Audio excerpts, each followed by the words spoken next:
Good morning, party people. We're on our way to work. It's Thursday morning.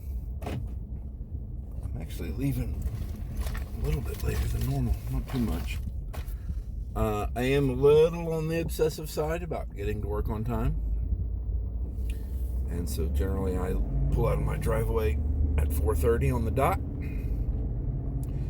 Even though I'm not allowed to clock in until 4:45 and it only takes me about 7 minutes to get there, so be it. What else am I going to do, right? Sleep? So, it's been a minute since I worked a Thursday. I think I did one maybe in the first week of the month. So I'm wondering if I'll get any, "Oh, Hartly, you look different." I met Hartly one time. She works the same job I do, the same shift I do, just different days. I met her one time, like 2 years ago. Oh, what am I saying? No, probably 3 years ago. Because when the pandemic came is when everybody kind of scattered a little bit. Anyway. Yeah, the pandemic kind of got me. Hours wise, because they being the why, get it, the why, anyway, they went to full-time staff only, which there aren't that many full-time staff, so I'm not really sure what they did other than had a very skeleton crew throughout the building. And it was several months, I want to say 6-ish, maybe not quite that long, that they operated on that skeleton crew. And when they were ready to, well, actually, might not have been 6. When they started having people come back, I think it was about 6 before I went back. And they weren't pleased that I was taking my time with a pandemic and my own health issues, compounded by the fact that I care for my father and his health issues, made us vulnerable to a virus that nobody knew a whole lot about at the beginning of the pandemic, and there were no vaccines, and blah, blah, blah. So I didn't rush back. They hired somebody to cover that shift, and actually they didn't hire anybody to cover that shift. They gave more of those shifts to Hartly. And instead of her working the normal 4.5 hours that those shifts are, because it is a part-time job, they doubled her up. And she's kept her doubled up shifts now all this time. And it's not her fault. I don't blame her. I just think it's a little, I don't know. Wrong? It's not wrong. It's annoying. That's all. It's just, I'm annoyed by it because, I've done the job for 18 years. Don't give me any kind of special leeway or anything. It's not like it was a global pandemic.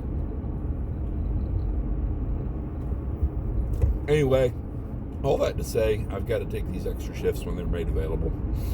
Maybe eventually get back a little closer to respectable. No, I'll never be respectable because it's they. Just make a little more money. So, anyway. All right, that's enough bitching for now. Boy, what a way to start the video there, right? Bitching and moaning. It's what I do best. It runs in the genes. See ya. Work's over. I'm done. And I've got time. If I play my cards right here, I'll be all right. A little construction traffic. I'm going to go by the bakery and get quiche and some sugar-free goodies. And I am going the wrong way. Damn, I hate when I do that. Not paying attention where I'm going and made a wrong turn. Well, that's just how it goes. I got distracted by coffee and was in a good place until I realized I was in the wrong place. I forgot how slow it can be in the gym on Thursdays. For many, many years, we're talking like double-digit years, we did head counts. We tracked the usage of the fitness center. Every half hour, head counts. Some of the time we had a manager who was a little more concerned about some specific numbers, where we'd actually break it down by what equipment was actually being used. But even so, even with just straight head counts every half hour, we came to realize, looking at a bigger picture of not just per hour, but by each day, that, as you might assume, if you thought these kind of things, the busiest days of the week were Monday, Wednesday, and Friday, because most people, that's their exercise routine, Monday, Wednesday, Friday. Tuesdays and Thursdays were never quite as busy. Weekends are kind of hit and miss, but not really.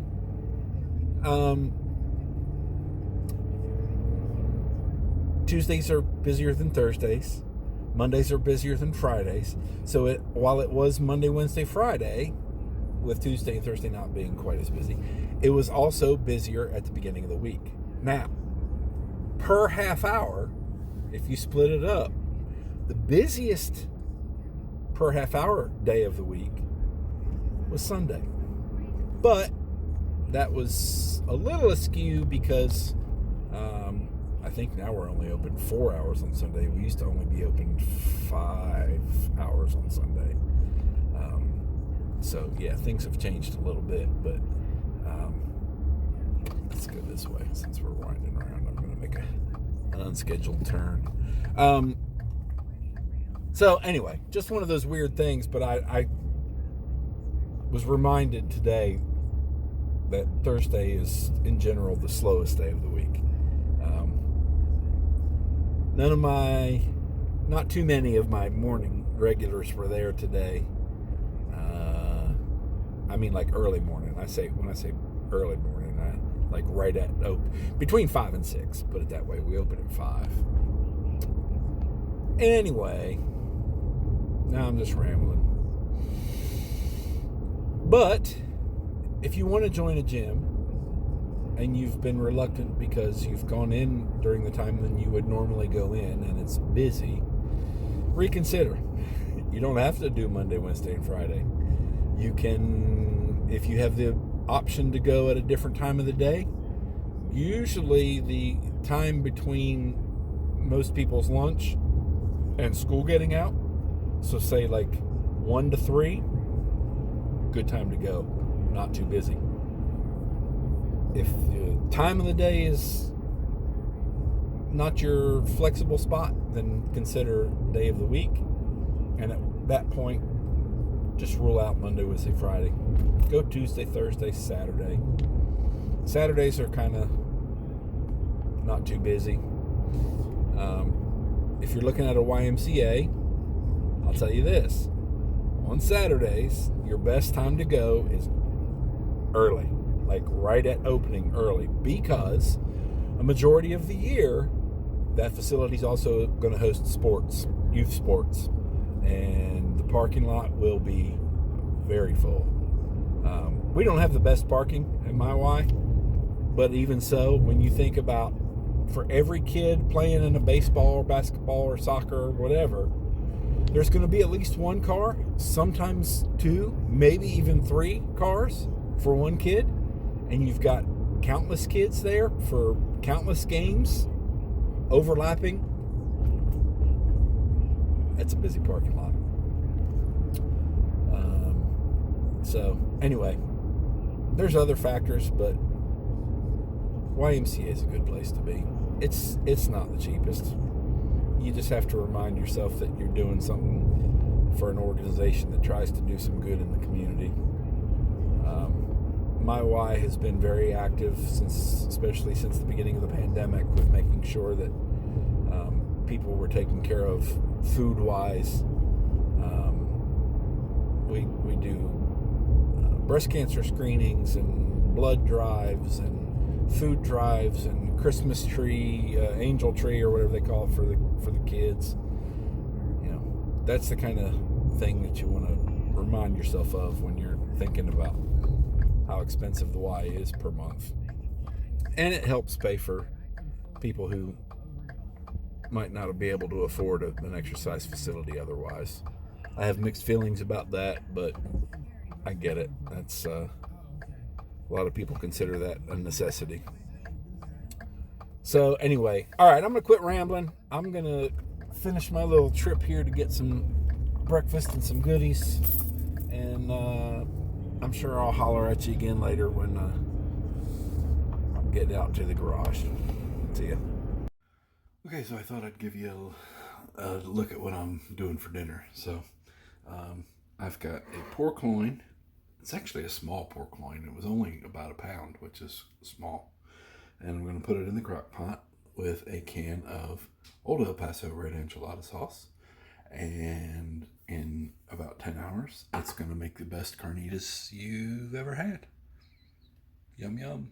Okay, I told you I'd be back in the garage sooner or later, and I'd message.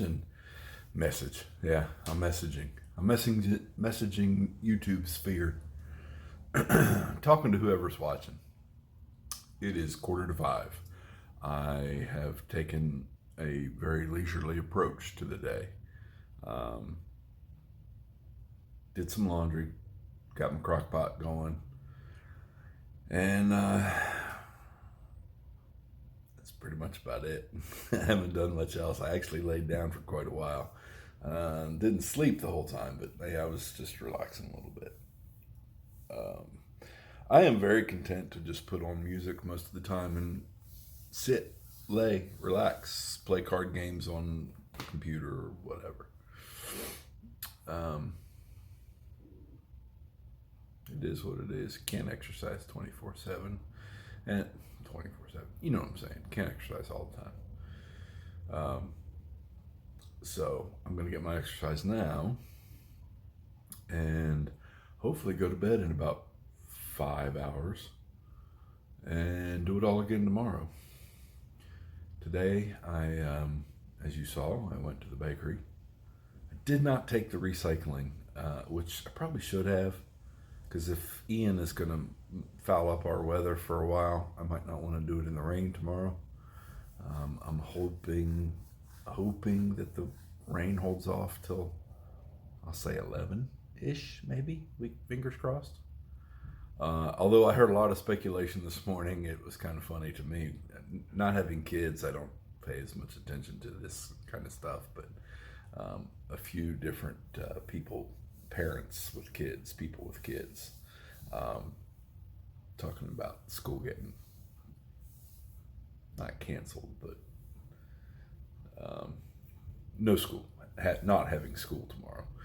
Of course, one thing that the pandemic did was kind of normalized e-learning, as they call it. I'm not sure how efficient that is, and if the kids are learning, but at least they meet the obligation of doing some schoolwork and can do it from home on just such days. You might think, well, that's weird to postpone school or to, not have in-person school because of a hurricane coming through. Well, the reasoning that I've heard is that tomorrow they're calling for gusts of wind up to 50 miles an hour, and somebody somewhere in the know, so one of the Weather Channel people said that a 35 to 40 mile an hour wind can push a school bus off the road. So if they're not going to bus the kids to school, they can't expect everybody to go. And if they're not going to expect everybody to go, they're just going to do e-learning for everybody.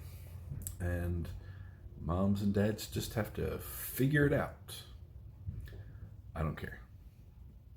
My little 78-year-old Jem ain't going to school tomorrow. So, but I'm going to go to work in the morning.